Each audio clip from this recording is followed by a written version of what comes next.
Hello दोस्तों, कैसे हैं आप सभी लोग। आज हम इस वीडियो में बात करेंगे एक ऐसी भी बुक की जो आपको हर वक्त खुश कैसे रहते हैं ये बताएगी और आप अपने जीवन को शांत और लक्ष्यपूर्ण कैसे बना सकते हैं। इन सभी प्रश्नों का उत्तर संत के पास होता है। वह अपने जीवन के सच्चे और ईमानदार होते हैं। इस दुनिया को सच्ची और ईमानदारी ही बेहतर बनाती है। तो इस बुक का नाम है थिंक लाइक अ मॉन्क, सन्यासी की तरह सोचें। लेखक जय शेट्टी की किताब के सारांश में आप अपने आप की सही पहचान करना सीखेंगे। आप यह भी सीखेंगे कि आप अपनी नकारात्मक विचार यानी नेगेटिव थिंकिंग को कैसे दूर कर सकते हैं। आप जानोगे कि अहंकार को गलत तरह से नहीं बल्कि सही तरह से इस्तेमाल कैसे किया जाए। अहंकार का उपयोग अपने लक्ष्य को हासिल करने में कैसे लाएं। इस किताब में यह भी बताया गया है कि मनुष्य जीवन का सबसे बड़ा लक्ष्य दूसरों की मदद करना होना चाहिए। दूसरों की मदद करने से हमें सच्ची खुशी का आनंद होता है। तो चलिए अब थिंक लाइक अ मॉन्क, सन्यासी की तरह सोचिए, और हम शुरू करते हैं इस बुक के सारांश को। इस बुक का पहला चैप्टर है पहचान। पहचान आप वह हैं जो कि आप सोचते हैं। जब आप अपने काम में बेहतर बनना चाहते हैं तो आप अपने से बेहतर लोगों के पास जाते हैं और उनसे उस विषय में राय लेते हैं। अपने से बेहतर और एक्सपर्ट लोगों की राय से आप अपने काम में जल्दी बेहतर हो जाते हैं। इससे जिस काम को आप सीखने में ज़्यादा समय लगाते, उस काम को आपको सीखने में कम समय लगता है और आसानी से सीख जाते हैं। तो आप बताइए कि अगर आप अपने जीवन में खुश रहना चाहते हैं तो आप किसकी राय लेना पसंद करेंगे। जाहिर सी बात है, आप किसी संत या योगी की राय लेना पसंद करेंगे। संत को इस दुनिया से कोई सुख सुविधा नहीं चाहिए, पर फिर भी वह खुश रहता है और अपना जीवन शांति से बिताता है। अगर आप अपने जीवन में शांति चाहते हैं तो आपको संत का अनुसरण करना चाहिए। इसका मतलब ये नहीं है कि आप भी संत की तरह बन जाएं और सुख सुविधाएं छोड़ दें, परंतु आप संत से उसके जीवन के मूल्य तो सीख सकते हैं। संत से सीखे हुए जीवन के मूल आपके जीवन को बेहतर और आसान बना देंगे और आप जीवन में हमेशा खुश रहेंगे। आप अपनी सोच को संत की तरह मजबूत बना सकते हैं। अपनी ज़िंदगी को एक अलग नज़रिए से देखना शुरू करें और इस दुनिया को अपने आप को समझाने की कोशिश करें।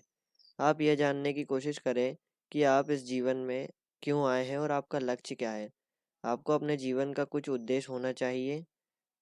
अपने आप को सुनिश्चित और दूसरों के प्रति सेवा भावना बनाएं। आपकी आइडेंटिटी यानी पहचान समय और परिस्थिति के हिसाब से बदलती रहती है।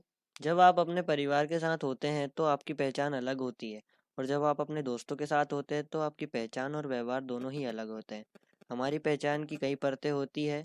ये जगह के हिसाब से बदलती रहती है। इसके कारण हम कई बार अपनी असली पहचान को खो देते हैं। इस किताब के लेखक को संत के साथ रहकर काफ़ी आनंद का एहसास हुआ। उनसे इन्हें बहुत कुछ सीखने को मिला।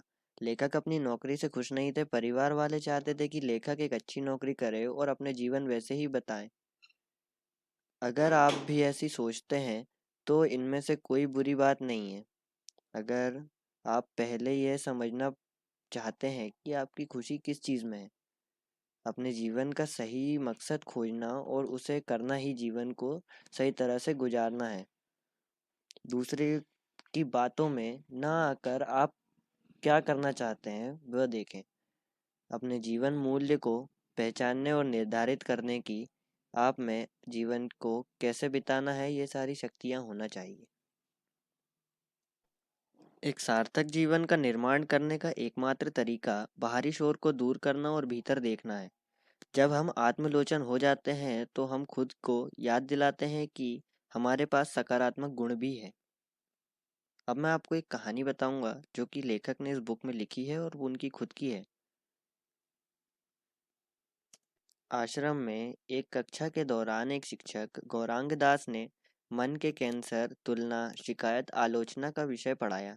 कक्षा में उन्होंने गपशप सहित नकारात्मक विचारों की आदत के बारे में बात की। उन्होंने अन्य संतों और भिक्षुकों को किसी ऐसे व्यक्ति के बारे में 10 अच्छी बातें लिखने का अभ्यास दिया जिसकी उन्हें आलोचना की थी, और कुछ उनके ही बारे में बुरा बोलने का कहा।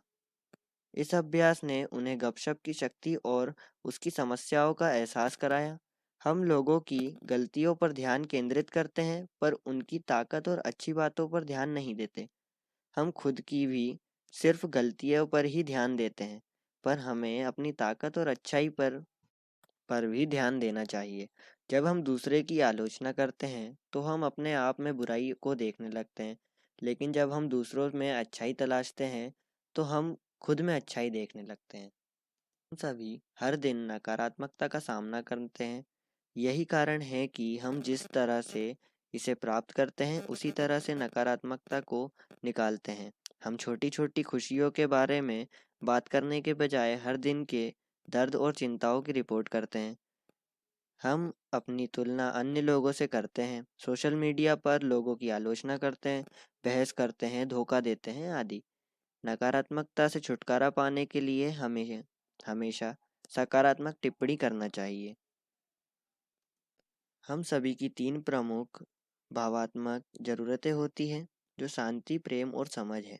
हमारे जीवन में बुरी चीज़ें होती हैं, हम सभी किसी न किसी समय बुरे वक्त से गुजरते हैं, लेकिन यही पीड़ित मानसिकता को अपनाते हैं, तो हम स्वार्थी व्यवहार करने की अधिक संभावनाएं रखते हैं।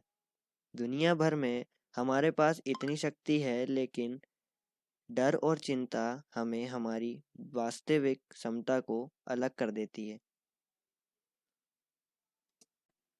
बड़े होते समय हमें सिखाया गया कि डर नकारात्मकता होता है। सच तो यह है कि हम कभी भी पूरी तरह से भय और चिंता के बिना नहीं रह सकते। हम संघर्ष और अनिश्चितता को खत्म करने के लिए कभी भी अपनी आर्थिक, सामाजिक और राजनीतिक दुनिया को बनाने और ठीक करने में सक्षम नहीं हो सकते। हालांकि डर बुरा नहीं है, ये हमारे दिमाग के खिलाफ केवल एक चेतावनी है। यह हमें बता रही है कि कुछ गलत हो सकता है। डर हमें बनाता या बिगाड़ता नहीं है। हम उस डर का इस्तेमाल कैसे कर रहे हैं, यह हमें बताता है, और वो हमारे ऊपर है कि हम उस डर से क्या सीख रहे हैं और वो हमें बिगाड़ रहा है या बना रहा है। ये चीज़ मायने रखती है। ऐसे समय होते हैं जब डर हमें वास्तविक खतरे से बचाने में मदद करता है, और ये एक महत्वपूर्ण चेतावनी होती है। लेकिन ज़्यादातर समय हम अपने जीवन के बारे में रोज़मर्रा की दिक्कत से संबंधित चिंता महसूस करते हैं। हम जितनी देर तक डर को पकड़े रखते हैं, वो उतनी देर और बढ़ता जाता है। यदि हम तनाव और भय को नकारात्मकता के रूप में देखना बंद कर दें और इसके बजाय संभावित लाभों को देखते हैं, तो हम डर के साथ अपने रिश्ते को बदल सकते हैं। बेहतर जीने के लिए हम जो चाहते हैं, उसके पीछे के गहरे कारणों की खोज करनी चाहिए। ये सोचने के लिए रुकने की आवश्यकता है कि हम क्या चाहते हैं और हम कौन हैं, या इसे प्राप्त करने के लिए हमें कौन होना चाहिए। ज़्यादातर लोग जवाब खोजने के आदी होते हैं। उत्तर की तलाश में हमें प्रश्न पूछना बंद नहीं करना चाहिए। भय मृत्यु को नहीं रोकता, यह जीवन को रोकता है।